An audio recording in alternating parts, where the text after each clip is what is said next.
سماعون للكذب أكالون للسحت فإن جاءوك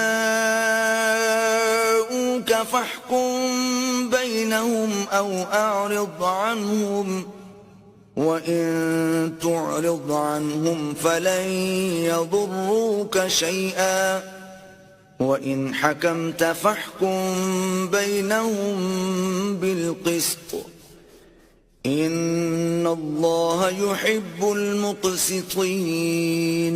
یہ جھوٹی باتیں بنانے کے لیے جاسوسی کرنے والے اور رشوت کا حرام مال کھانے والے ہیں.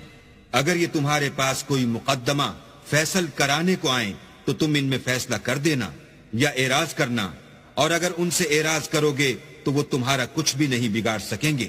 اور اگر فیصلہ کرنا چاہو تو انصاف کا فیصلہ کرنا کہ اللہ انصاف کرنے والوں کو دوست رکھتا ہے. وَكَيْفَ يُحَكِّمُونَكَ وَعِندَهُمُ التَّوْرَاةُ فِيهَا حُكْمُ اللَّهِ ثُمَّ يَتَوَلَّوْنَ مِن بَعْدِ ذَلِكَ وَمَا أُولَئِكَ بِالْمُؤْمِنِينَ. اور یہ تم سے اپنے مقدمات کیوں کر فیصل کرائیں گے جبکہ خود ان کے پاس تورات موجود ہے جس میں اللہ کا حکم لکھا ہوا ہے. یہ اسے جانتے ہیں، پھر اس کے بعد اس سے پھر جاتے ہیں، اور یہ لوگ ایمان ہی نہیں رکھتے.